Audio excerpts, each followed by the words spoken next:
Hey, how's it going, everybody? It's your boy Max here, and in this video, I'm going to be making my case for why I think Boston Bruins forward Patrice Bergeron should win his record-breaking 5th Frank J. Selke Award this season. Now, if you don't know what the Frank J. Selke Award is, it is essentially awarding the best defensive forward in the National Hockey League, which can be difficult to do because it's not like one simple statistic like it is for most goals or most points. So in that case, I'm going to provide a few different resources, a few different analytics, and to strengthen my reasoning for why I think Bergeron should win his record-breaking 5th Selke. Now, it's no secret Bergeron is getting up there in age. He is 36 years old. He is in a contract season for the Boston Bruins, the team he is currently the captain of, and he spent his entire career in. He won 4 Frank J. Selkes earlier in his career, and he has finished top 5 in Selke voting for 12 straight seasons. He's put up 35 points in 45 games at the point of me producing this video, so he hasn't been super offensive, but for a 36-year-old, he really hasn't been that bad either.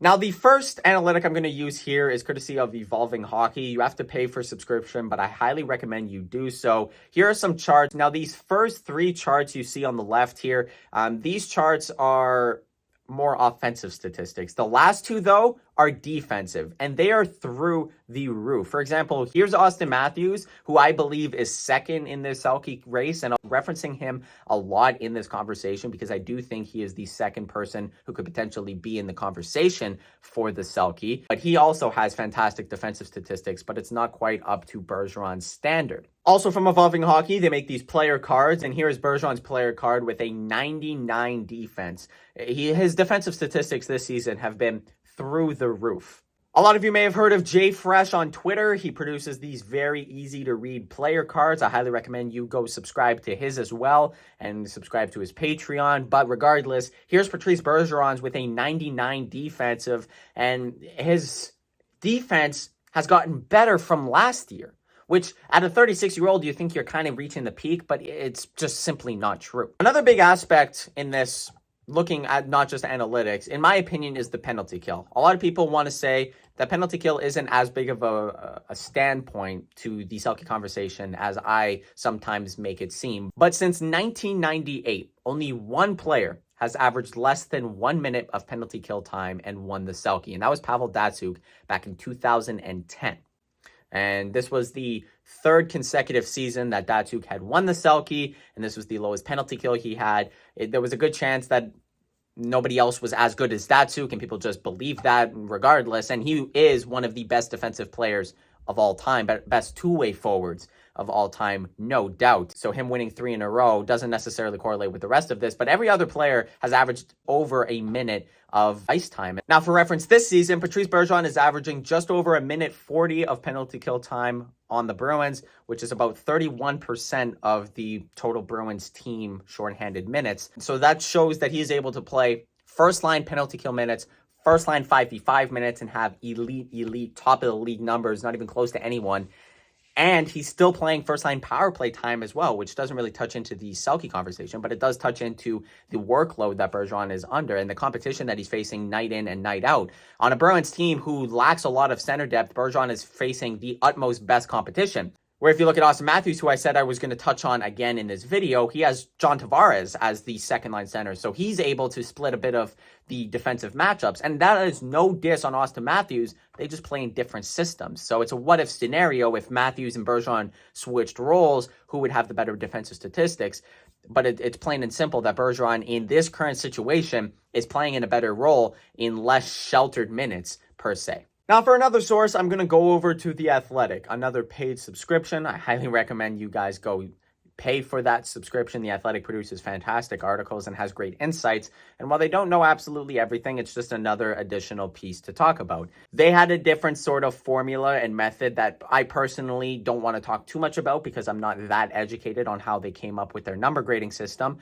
But regardless, using the criteria that they used, which was forwards who play over 16 minutes per game, who have a certain amount of shorthanded minutes per game, et cetera, and face high competition while producing the best expected goal defensive statistics and actual goal statistics. Bergeron's gap between first and second place, who they have as Anthony Cirelli, is bigger than Anthony Cirelli to the 10th place player, which is Joel Eriksson Ek on the Minnesota Wild. Bergeron is having by far his best defensive season he's ever had in his career, which again is saying so much to a guy who's already won 4 Frank J. Selke awards, which is tied for the NHL record. I'm going to read you a quote from this article from Don Lucian, who is a writer for The Athletic, who I'm referencing this Selke talk from. And he said the following about Patrice Bergeron, so excuse me if I'm looking off the screen. He said, quote, "Yeah, this remains an easy one. It's Patrice Bergeron by a landslide. The difference between him and second place here is larger than the one between second and 10th. It's just not close. As mentioned in the last Awards Watch article, this is the best defensive season of Bergeron's illustrious career. And considering this award should be named after him, that says a lot. Boston is allowing just 1.44 expected goals against per 60 with Bergeron on the ice, which is 0.41 fewer than when he's off the ice. The Bruins are also allowing 0.91 actual goals fewer with Bergeron on the ice. All 3 are the best marks of his career and have led to a staggering 68% expected goals percentage. The raw totals are the best in the entire NHL, while the relative numbers aren't far either. It would take a lot for Bergeron to not win the Frank J. Selke at this point."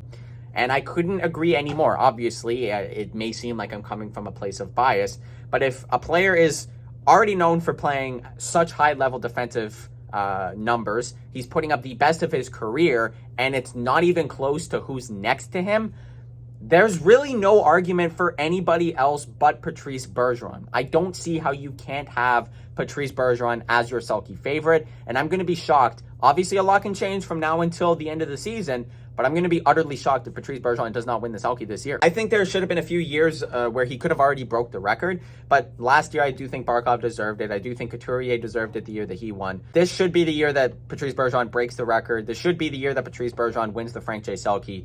And I just don't think there's enough statistics to back up a claim that he doesn't deserve it. I just don't see a world where that's the case. Right now, in this season, 21-22, just after the All-Star break here in February 20th, I believe is the date today, Patrice Bergeron deserves to win the Frank J. Selke. That is my case. That is my claim. Looking at the JFresh cards, the evolving hockey graphs, penalty kill statistics, the athletic references, I don't understand a world where Patrice Bergeron doesn't deserve to win the Selke. Again, there are names like Anthony Cirelli, who's had a very solid season, Austin Matthews, Joel Eriksson Ek, even Marcus Foligno on the Minnesota Wild has had an underrated season. It's going to be difficult to pass what Bergeron has done so far this season. So without further ado, let me know what you guys think down in the comment section below. Who is your Frank J. Selke favorite? Do you think that I am right and the GOAT is going to win it again? And do you think even one day down the line, will they change the award to the Patrice Bergeron Award? I think they should. I think that'd be pretty badass, but they also might just keep it the same to honor Frank J. Selke. So let me know what you guys think in the comments below. Hit that subscribe button if you want to see more NHL content. Also, be sure to leave suggestions in the comments for videos you want me to touch on in the future, and I would be happy to talk about things around the National Hockey League. Like the video if you did enjoy it, and I'll see y'all in the next one. Peace out.